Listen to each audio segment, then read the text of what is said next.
Everybody, we are back. So this is the ongoing series that we are doing, trying to help everyone be a little bit better financially. It's wellness and literacy education that we call Let's Do Well Financially. And we're talking today, a subject I think that is near and dear to just about everybody, which is tackling debt. How do we handle and deal with, and some of the ways and strategies that we can be better prepared or dealing with our current debt structure. Real quick about us. My name is Tom Alessi. I've been doing this for 25 years now. It says 24, but God bless, Craig. I'm into my 25th year at this point. That QPFC next to my name, that is a qualified plan financial consultant. That means I'm a certified fiduciary when it comes to handling your retirement plan. Craig, you want to introduce yourself real quick? Sure. So I'm Craig Richardson. I'm a financial professional. I've been doing this for 20 plus years, and I specialize in work with families to help them define their financial goals and have a better relationship with their money. And Craig will be chiming in. We're always here to answer questions for folks. Reach out at the end when you can reach out to us, but either one of us is always available anytime you have any questions or concerns. Real quick, in case you didn't know, Craig and I both founded a nonprofit. It's called the Aries Foundation for Financial Education. It's dedicated entirely to financial literacy, financial wellness, and it's part of what we do with these presentations. And like today, we said, what we're doing is tackling debt, right? So one of the things, Craig, that comes for everybody is to understand, and I guess the idea is to recognize debt. Like, because sometimes we don't think about it. We just, I always describe life as like a carousel, this merry-go-round that just keeps going round and round and round. We don't really think about what's accumulating, whether it's the positive or the negative, and that it's building up. And sometimes we just let it build up and not think about, well, geez, I've got this large amount of debt suddenly. Well, no one's chasing me and I'm making my payments, so.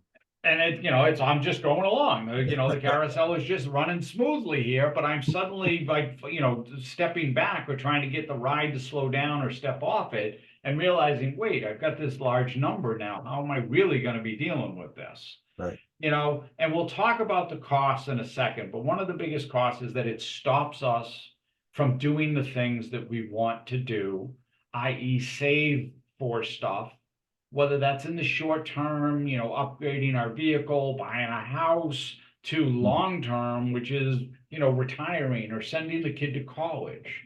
Debt takes away all of those things from us. Yep.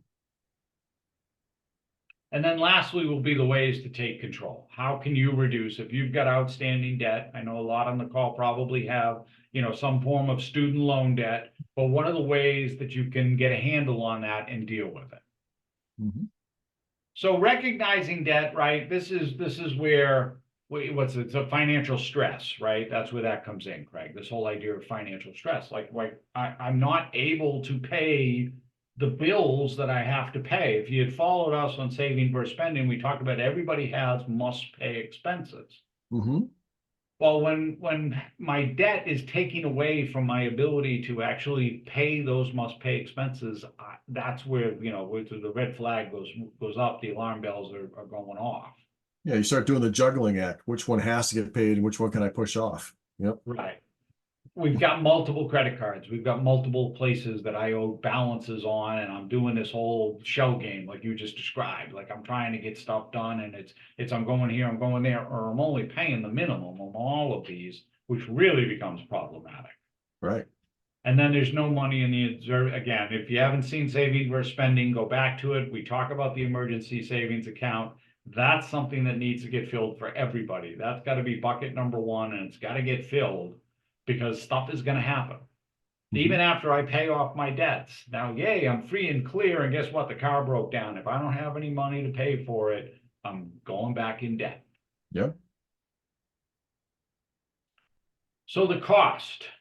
So, this screen really is probably a little dated for now, Craig, right? We're talking about, this is just having $10,000 of debt. And what it would cost me to pay that off. This is at a 12% interest. And obviously right now, where we are in terms of great grand scheme of things, the average is like 16 nowadays. I take that all day long. I'm seeing credit cards with 25, 29%. Oh yeah, no. The much Yeah, no, much higher numbers, but the average right now is about 16. So this is 12 and a half. So this is even fairly low or conservative when we talk about, debt payments. But if I was going to pay it off in 1 year, Hmm. I would be paying $890 a month. It would cost me $700 for that $10,000 price. Wow. Not, it's not bad. I mean, that's okay when we're talking, it's not, again, at 12.5%. It's Mhm. when we start taking 5 years to pay this thing off, and Mhm. now suddenly it costs me 1/3 of the cost. That's $3,500 over that time period that I don't have use of. And if I go longer than that, like, you get into a 10-year payment, right? Which some student loans, they're in a 10-year payment. But you can see what the number is there. That's 75% of the purchase cost. Yeah, that's crazy. That's $7,500 I did not have access to. I could not pay or put towards emergency reserves or funding or saving or investing or anything. And Hmm. that's really where the cost of debt comes in. Like I said, it takes away from the things that we want to do. And so now we have to be focused on just I'm paying and I'm not getting myself out of it. Well, and I think the third column is where most people focus. They go, well, I can't do 890 a month. I can do 146 though. Exactly. Right. And that's the trap. That's what happens. Oh, I can pay that off. Sure. Why not? It'll only take me 7 years to pay this car off. But in the meantime, it's cost me, almost double what I was supposed to be paying in Mhm. terms of doing it. Right. So that's one of the things where we talk about when you start really looking at what it costs you to get into debt, whether we're in debt because of something that happened or we just wanted to buy something and we needed it now and we did not have the money set aside. Yeah. So taking control, right? So we're going to talk in a second, Craig and I to really explain how, and we'll go through 3 different methods for paying down your debt. But just understand that if you're not winning the debt war, basically, you got to change what you're doing. And change is hard, Craig. Change is hard for everybody. It's very hard when it comes to our money and our finances to do things differently. Yeah. I mean, even bad habits become comfortable habits, right? So it doesn't matter what the habit is. It's very difficult to change. Correct. And so there are some things you can do, but really when it comes right down to it, the methods that we talk to everybody about, there's 3 methods. 2 of them work, one of them doesn't. And the one in the last one, shotgun, does not work, right? So the shotgun method is I've got 4 loans, Greg. Let's just say that. Whatever they are, student, credit card, car loan, whatever it may be. I've got 4 debts. I Hmm. am paying a little bit more on each of those debts, or paying a minimum here and a little bit more there, and I hit the shell game. I'm moving stuff around. I'm not really focused on paying a single loan down. I'm more Right. or less trying to tack the whole thing at once. That does not work, right? What ends up happening there is we end up getting more frustrated. We don't make any progress. And really, we just find ourselves backsliding the whole time that we end up dealing. Right. The other 2, however, math and momentum, both do work. It Hmm. just depends on how you feel about it, what you're doing. And some of this is, sort of working with folks like us, trying to figure out what makes sense for you. But what the math theory says is that there's one debt of those 4 that I had that's going to be charging me more. The interest rate's going to be a higher number than all the others. Hmm. That's the one I attack first, Right. right? I pay the minimum on all my other debts Hmm. and I attack with any money that I had set aside for debt payment to that highest interest rate first. And I get that one squared away because it's costing me the most. Right. The balance doesn't matter. It could be $500 or $5,000. It's just a matter of what the interest rate is. So it's the Right. highest interest. The one that's charging me the highest interest rate, that's the one I'm going to attack first.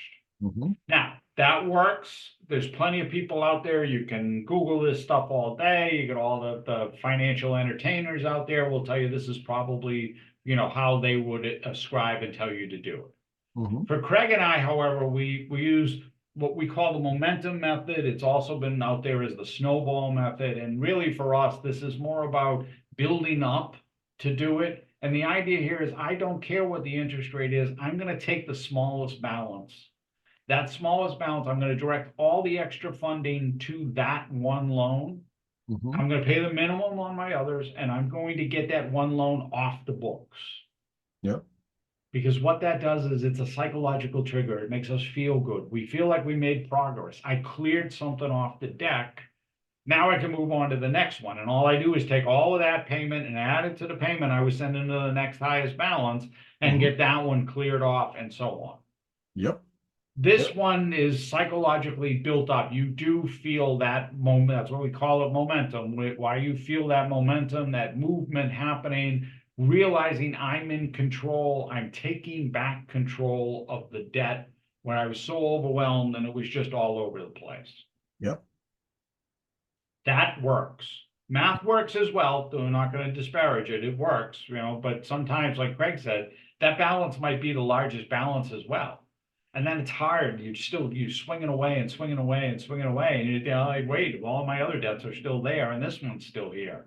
It's Right. hard sometimes because you don't feel like you're making any pathway. You're not clearing anything. And we do tend to get frustrated sometimes with that. So, changing your approach, we talk about change, it's hard. So it's hard for everybody, but limit the credit card use. Understand that's, it's a plastic world and, Amazon will show up on my doorstep tomorrow or whenever. Mhm. Pay those high rate cards first. Again, this depends on what method you're using. Consolidate if you can to a lower rate. That's very difficult in today's world right now. Mhm. It says pay student loans instead of credit cards. That's just a paying tuition. If you're somebody who's getting into, the whole idea is don't put your student loan, your tuition on a credit card.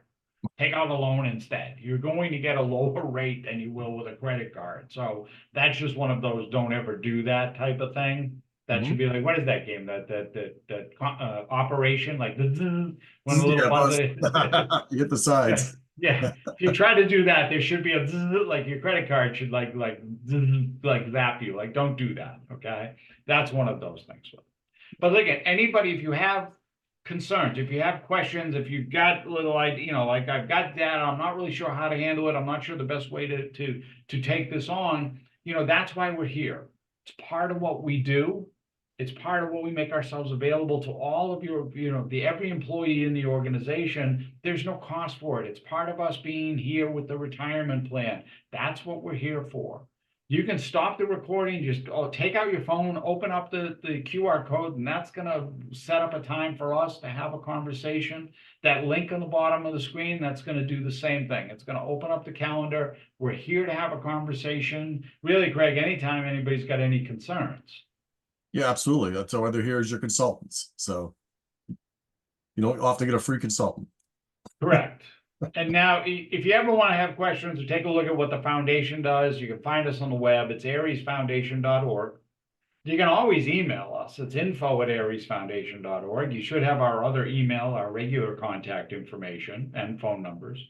But the easiest way is to just open up that QR code. Like I said, it's going to give you our calendar. Schedule a time. If you've got concerns with debt, let us help you try to figure out how we're going to get you out of that and get you into doing what it is you really want to be doing, which is living your life with your money. Mhm. Listen, look for us for the next month when the next one comes up, but we certainly appreciate everybody's time today. Have a great rest of your day.